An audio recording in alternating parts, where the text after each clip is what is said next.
এই বিজেপি চৰকাৰখনে যি দেশৰ প্ৰধানমন্ত্ৰীয়ে আজিৰ পৰা 11 বছৰ 4 মাহৰ আগতে 28 এপ্ৰিল 2014 কৈছিল যে অসমৰ পৰা তালি টোপোলা বান্ধি বিদেশী যাব লাগিব।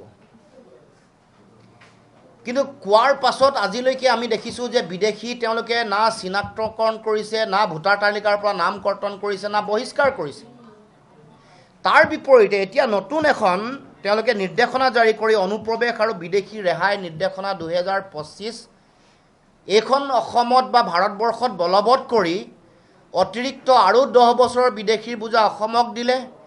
সৰ্বমুঠ 53 বছৰৰ বিদেশীৰ বোজা অসমত তেখেতে ইতিমধ্যে দিয়াৰ সিদ্ধান্ত গ্ৰহণ কৰিছে।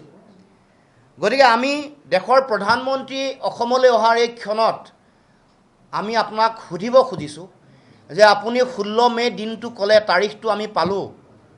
16 মে 2014 চনত যিদিনাখন আপুনি কৈছিলে 16 মেৰ পিছত তালি টোপোলা বান্ধি যাব লাগিব বুলি, সেই দিনটোৰ পৰা 11 বছৰ 4 মাহ সম্পূৰ্ণ কৰিব। অহা কাইলৈ 4 মাহ 15 দিন সম্পূৰ্ণ কৰিব।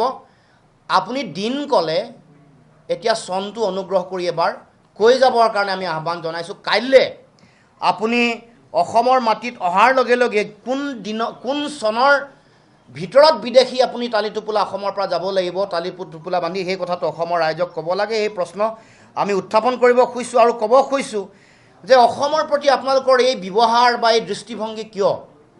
কাৰণ বাৰে বাৰে কাহ জাপি দি অসমৰ দৰে এখন ক্ষুদ্ৰ ৰাজ্য, য'ত অবৈধ বিদেশীৰ বোজা 20 বছৰ আমি লৈছোঁৱেই, সেইখন ৰাজ্যত আৰু অতিৰিক্ত 53 বছৰৰ বিদেশীৰ বোজা জাপি দিব খোজা যিটো কথা, সেই কথা কোনো কাৰণতে গ্ৰহণীয় নহয়। সেই কথা আমি অসমৰ ৰাইজে কেতিয়াও মানিব নোৱাৰোঁ। সেইকাৰণে আজি অসমলৈ কাইলৈ অহাৰ প্ৰাকক্ষণত আপোনাক প্ৰশ্ন উত্থাপন কৰিব খুজিছোঁ যে অসম চুক্তিৰ 6 নম্বৰ দফা কাৰ্যকৰী কৰিম বুলি আপোনালোকৰ চৰকাৰে, আপোনালোকৰ গৃহমন্ত্ৰীয়ে সদম্ভে ঘোষণা কৰাৰ পাছত আজিলৈকে অসম চুক্তিৰ 6 নম্বৰ দফাৰ প্ৰতিবেদন কিয় গ্ৰহণ নকৰিলে?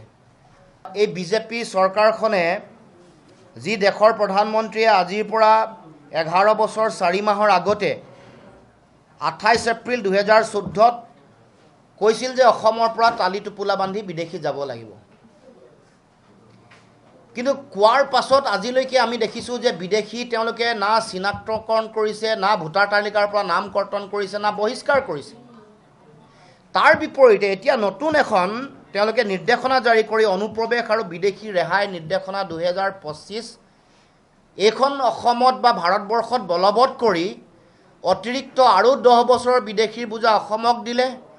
সৰ্বমুঠ 53 বছৰৰ বিদেশীৰ বোজা অসমত তেখেতে ইতিমধ্যে দিয়াৰ সিদ্ধান্ত গ্ৰহণ কৰিছে।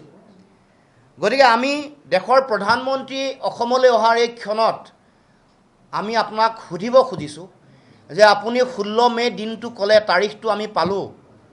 16 মে 2014 চনত যিদিনাখন আপুনি কৈছিলে 16 মেৰ পিছত তালি টোপোলা বান্ধি যাব লাগিব বুলি, সেই দিনটোৰ পৰা 11 বছৰ 4 মাহ সম্পূৰ্ণ কৰিব। অহা কাইলৈ 4 মাহ 15 দিন সম্পূৰ্ণ কৰিব।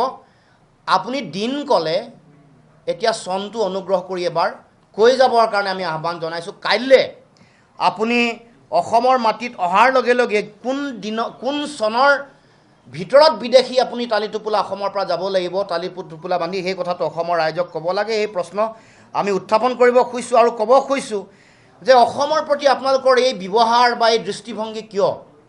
কাৰণ বাৰে বাৰে কাহ জাপি দি অসমৰ দৰে এখন ক্ষুদ্ৰ ৰাজ্য, য'ত অবৈধ বিদেশীৰ বোজা 20 বছৰ আমি লৈছোঁৱেই, সেইখন ৰাজ্যত আৰু অতিৰিক্ত 53 বছৰৰ বিদেশীৰ বোজা জাপি দিব খোজা যিটো কথা, সেই কথা কোনো কাৰণতে গ্ৰহণীয় নহয়। সেই কথা আমি অসমৰ ৰাইজে কেতিয়াও মানিব নোৱাৰোঁ। সেইকাৰণে আজি অসমলৈ কাইলৈ অহাৰ প্ৰাকক্ষণত আপোনাক প্ৰশ্ন উত্থাপন কৰিব খুজিছোঁ যে অসম চুক্তিৰ 6 নম্বৰ দফা কাৰ্যকৰী কৰিম বুলি আপোনালোকৰ চৰকাৰে, আপোনালোকৰ গৃহমন্ত্ৰীয়ে সদম্ভে ঘোষণা কৰাৰ পাছত আজিলৈকে অসম চুক্তিৰ 6 নম্বৰ দফাৰ প্ৰতিবেদন কিয় গ্ৰহণ নকৰিলে?